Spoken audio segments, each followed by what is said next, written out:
नमस्कार दोस्तों, आज के इस वीडियो में आपका हार्दिक स्वागत है। आज के इस वीडियो में हम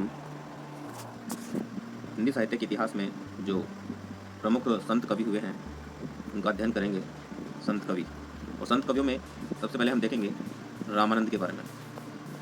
इन संत कवियों की जो प्रमुख प्रमुख विशेषताएं हैं, जो प्रमुख जो तथ्य हैं, उनके बारे में हम देखेंगे, जहाँ से बार बार परीक्षाओं में प्रश्न पूछे जाते हैं। तो रामानंद के बारे में हम देखते हैं कि इनके जो गुरु थे, गुरु का नाम था राघवानंद। क्या नाम था? राघवानंद। 12 शिष्य थे इनके, जिनमें कबीर प्रमुख शिष्य हैं। इनके अलावा हैं सेन, धन्ना, पीपा, रैदास, सुरसरी, पद्मावती, नरहरियानंद, सुरसरानंद। रैदास मीरा के गुरु भी हैं और नरहरियानंद तुलसीदास जी के कवि गुरु हैं। इन्होंने जो संप्रदाय की रचना की थी वो था रामावत संप्रदाय। इनका जो संप्रदाय है वो है रामावत संप्रदाय।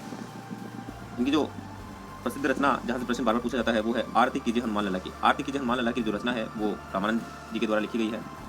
जात पात का सर्वप्रथम विरोध करने वाले कवि भी कौन है? रामानंद। तो ये थी इनके बारे में प्रमुख तथ्यात्मक जानकारियाँ, जहाँ से बार बार परीक्षाओं में प्रश्न पूछे जाते हैं।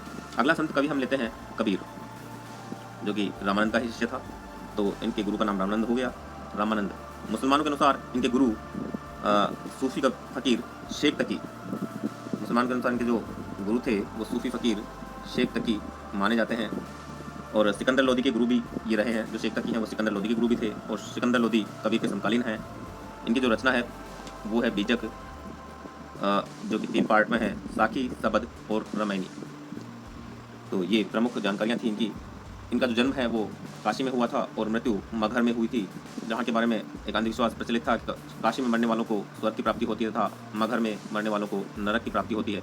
लोगों के इसी अंधविश्वास को तोड़ने के लिए इन्होंने अपना अंतिम समय मगहर में व्यतीत किया और वहीं पे ये इनकी देह समाप्त हो गई थी।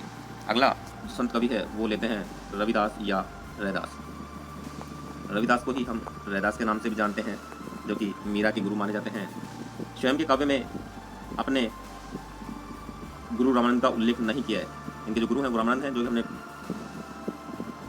अभी देख लिया है। और इन्होंने कभी अपने गुरु का उल्लेख नहीं किया है अपने किसी भी काव्य में। और इनके जो 40 पद हैं वो गुरु ग्रंथ साहिब में लिखे गए हैं। 40 पद कहाँ? गुरु ग्रंथ साहिब में। गुरु ग्रंथ जो कि सिखों का प्रमुख ग्रंथ माना जाता है। अगला जो कवि है हम लेते हैं नानक को, नानक देव। इनके जो पुत्र थे वो लक्ष्मीचंद और श्रीचंद। लक्ष्मीचंद और श्रीचंद, यहाँ से भी कई बार प्रश्न पूछा गया है। लक्ष्मीचंद, श्रीचंद इसके पुत्र थे, तो ये नानक देव के थे। उदासी संप्रदाय के संस्थापक हैं ये। जो श्रीचंद है ना, ये उदासी संप्रदाय के संस्थापक हैं। उदासी संप्रदाय के संस्थापक। इनकी जो रचनाएं हैं वो हैं जपू जी, आसादी बार, रहीदास, सोहिला और नसीहतनामा। ये प्रमुख रचना है। इन्होंने आत्मा का प्रतीक माना हंस को। किसको माना? आत्मा का प्रतीक हंस को माना है। और इसी क्रम में हम अगला कवि लेते हैं हरिदास निरंजनी। अगला जो कवि है हरिदास निरंजनी। इनके बारे में देखते हैं। जो इन्होंने संप्रदाय की स्थापना की उसका नाम भी यही था, निरंजनी संप्रदाय। क्या नाम था? निरंजनी संप्रदाय। इसके संस्थापक कहलाते हैं हरिदास निरंजनी। इनके शिष्य हैं नारायण दास। नारायण दास इनके शिष्य हैं। रूपदास भी इनके शिष्य हैं। रूपदास भी इनके शिष्य हैं, नारायण दास और रूपदास। गुरु इनके माने जाते हैं गोरखनाथ। गोरखनाथ इनके गुरु माने जाते हैं। नारायण दास की जो पीठ है वो डीडवाना है। नाथ पंथ व संत काव्य के मध्य कड़ी का काम किया था हरिदास निरंजनी ने। नाथ पंथ और संत काव्य के मध्य कड़ी का काम किया था हरिदास निरंजनी ने। इनकी रचना है अष्टपदी, जोग ग्रंथ, हंस प्रबोध, निरपक मूल ग्रंथ, पूजा जोग ग्रंथ, संग्राम जोग ग्रंथ। ये इनकी प्रमुख रचनाएं हैं।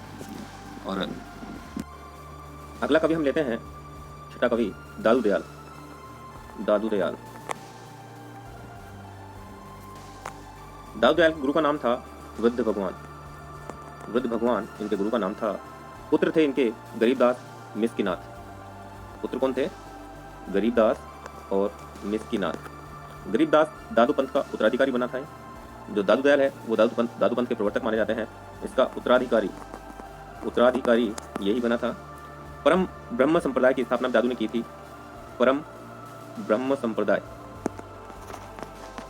की स्थापना दादू ने की थी। रचना इनकी मानी जाती है हरडेवाणी। हरडेवाणी बहुत ही फेमस रचना है, बहुत बार प्रश्न पूछा गया है। एक जो दूसरी प्रमुख रचना है वो है अंगवधू। यहाँ से बार बार एग्जाम में प्रश्न पूछे जाते हैं। हरडेवाणी अंगवधु किसकी रचना है? तो ये रचना है दाऊद दयाल की, जो कि परम ब्रह्म संप्रदाय के संस्थापक माने जाते हैं। अंगवधु का जो संकलन है वो रज्जब ने किया था। अंगवधु का जो संकलन है वो किसने किया था? रज्जब ने किया था। शिष्य इनके 52 हैं, जिनमें रज्जब भी है, एक सुंदरदास भी है। सुंदरदास का नाम आपने सुना होगा, बहुत ही फेमस कवि हैं, श्रृंगार के प्रमुख कवि माने जाते हैं ये। एक इनके शिष्य का नाम है संतदास। दादू पंथ की जो पीठ है वो राजस्थान के नरेना फुलेरा के पास में एक स्थान है, वहाँ पे दादू पंथ की पीठ मानी जाती है। अगला कवि हम इसी क्रम में लेते हैं